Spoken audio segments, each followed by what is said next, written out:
Kejaksaan Agung kembali menetapkan 9 tersangka dalam kasus dugaan korupsi tata kelola minyak mentah dan produk kilang Pertamina periode 2019 sampai 2023. Penetapan tersangka ini dilakukan setelah Kejaksaan Agung memeriksa 273 saksi, 16 ahli, dan 9 tersangka. Dengan demikian, Kejaksaan Agung telah menetapkan 18 tersangka dalam kasus ini. Dari 9 tersangka, Kejaksaan Agung menahan 8 orang. Satu tersangka yang belum ditahan adalah Riza Khalid karena berada di Singapura. Sebelumnya, Kejaksaan Agung telah menetapkan 9 orang tersangka. Mereka pun telah dilimpahkan ke Kejaksaan Negeri Jakarta Pusat dalam rangka tahap 2. Direktur Penyidikan Jampitsus Kejaksaan Agung, Abdul Qohar, mengatakan Riza Khalid melakukan perbuatan melawan hukum bersama-sama tersangka, yaitu Direktur Pemasaran dan Niaga PT Pertamina Persero tahun 2014, Hanung Budya Yuktianta, Direktur Utama PT Pertamina Patra Niaga, Alfian Nasution, dan Direktur PT Orbit Terminal Merak, Gading Ramadan Judo. Gading merupakan anak angkat kedua Rizal Khalid. Abdul Qohar juga menjelaskan kerugian negara dalam kasus dugaan korupsi tata kelola minyak mentah dan produk kilang Pertamina K3S periode 2018 sampai 2023 mencapai 285 triliun. Kerugian negara itu berdasarkan hasil hitung dari kerugian keuangan negara. Apakah kerugian keuangan negara yang pernah diumumkan sebelumnya itu sama 193 dan kemudian berapa kerugian perekonomian negara yang baru dijelaskan tadi itu. Kemudian yang kedua terkait dengan tadi juga disebutkan tersangka MRC itu selaku beneficial ownership dari PT OTM.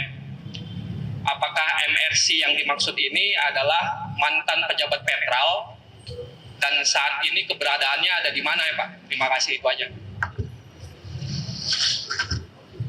Oh ya, tadi titipannya apakah MRC ini yang dimaksud adalah mantan penyidik Petral, yang dimaksud itu Muhammad Riza Khalid. Baik, silakan Pak Dir. Mungkin kalau itu sudah dijawab, udah clear ya. Ya, terima kasih. Saya pertanyaan yang sangat baik ya. Pertanyaan saya jawab bahwa memang pada saat awal penetapan tersangka yang pertama tim penyidik menemukan bukti yang kuat adanya kerugian keuangan negara. Ya, seiring dengan perjalanan waktu, karena perkara itu terus berkembang, kami mengundang, meminta, memanggil ahli untuk menghitung kerugian perekonomian negara. Ya, jadi benar tadi yang saya sampaikan, selain kerugian keuangan negara, penyidik juga menghitung kerugian perekonomian negara. Ya, jelas ya. Kemudian yang kedua, MRC. Tadi sudah saya sebutkan siapa MRC. Nah, nanti silakan. Saya rasa kawan-kawan sudah pada tahu. Jadi ini sesungguhnya pertanyaan yang nggak diperlukan ya. Saya yakin juga tahu siapa MRC ya. Tadi sudah ditanyakan. Yang bersangkutan adalah BU. Bahwa yang bersangkutan ini adalah BU atau beneficial owner. Tadi sudah sangat jelas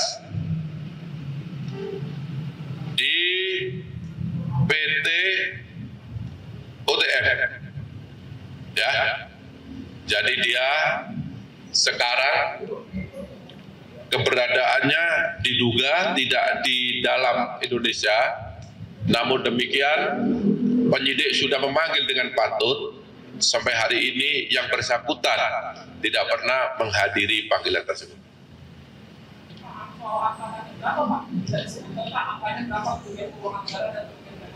Ya. Bahwa kerugian perekonomian negara dari luar negara berdasarkan hasil penghitungan yang sudah pasti dan nyata jumlahnya, ya, itu totalnya 285 triliun 17 miliar 731 juta 964.389 rupiah. Dalam perkara ini, Kejaksaan Agung telah memanggil Riza Khalid 3 kali untuk dimintai keterangan, namun ia tak pernah datang. Pak Alfian udah makan belum, Pak? Udah Pak, udah kenyang Pak. Uang ini yang Satu persatu barang bukti kasus pengadaan mesin edisi Bank Rakyat Indonesia atau BRI diperlihatkan petugas Komisi Pemberantasan Korupsi KPK saat jumpa pers di Gedung Merah Putih KPK Jakarta, Rabu 9 Juli 2025 malam. dan juga ada Barang bukti yang disita KPK antara lain uang tunai sebesar $200.000 Amerika, bukti elektronik dan bukti setoran bank dengan total nilai mencapai 17 miliar rupiah lebih yang merupakan hasil penggeledahan dari kantor BRI, 2 kantor swasta atau vendor yang ikut dalam pengadaan edisi dan 5 rumah. Dalam kasus ini KPK telah menetapkan 5 tersangka dalam kasus pengadaan edisi BRI senilai 2,1 triliun rupiah.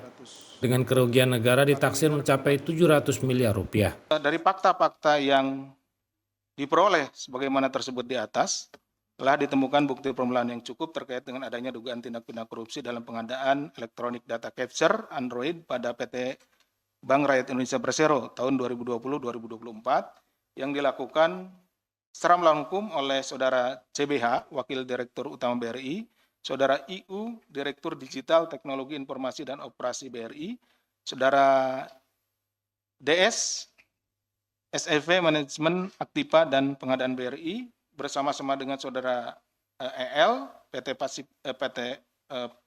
PCS, dan Saudara RSK, PT Beringin Inti Teknologi, yang memperkaya diri sendiri, orang lain, atau korporasi sehingga menimbulkan kerugian keuangan negara yang dirugikan negara sebagaimana melanggar pasal 2 ayat 1 atau pasal 3 dan pasal 18 Undang-Undang 31 tahun 99 tentang pemberantasan tindak pidana korupsi sebagaimana telah diubah dengan Undang-Undang nomor 20 tahun 2001 tentang perubahan atas Undang-Undang nomor 31 tahun 1999 tentang pemberantasan tindak pidana korupsi. Junto pasal 55 ayat 1 ke 1 Kitab Undang-Undang Hukum Pidana, dan terhadap perbuatan tersebut dapat saat ini sedang dilakukan penyidikan. Jadi saat ini penyidikannya sedang berlangsung. Kita sudah menetapkan 5 orang ini. Nanti kita tentu akan update ke depannya. Jika ditemukan bukti-bukti baru dan mengarah kepada beberapa pihak yang perlu atau patut dimintai pertanggungjawaban, ya tentu kami juga akan melakukan penetapan berikutnya atau melakukan upaya-upaya hukum berikutnya terhadap para pihak tersebut. Meski KPK telah menetapkan 5 orang tersangka, namun hingga kini para tersangka belum ditahan. Selain menetapkan tersangka, KPK juga telah mengajukan permohonan pencegahan pergi ke luar negeri ke pihak imigrasi untuk 13 orang yang telah menjalani pemeriksaan di kasus ini. Kejaksaan Agung menyita 72 mobil berbagai merek terkait kasus korupsi dalam pemberian kredit bank kepada PT Sri Rezeki Isman Tbk atau PT Sritek dan entitas anak usaha.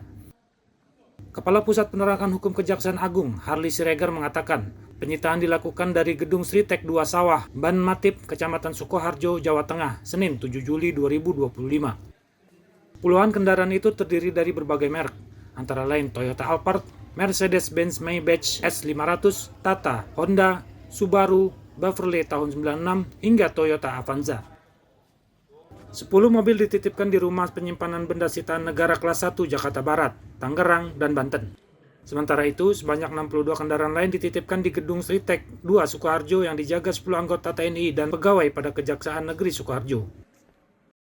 Bos Sritek Iwan Kurniawan Lukminto menyatakan uang 2 miliar yang disita Kejaksaan Agung tidak berkaitan dengan perkara korupsi pemberian kredit. Hal itu disampaikan pengacara Iwan Kurniawan, Calvin Wijaya, yang menyebut uang tersebut merupakan dana pendidikan anak-anak.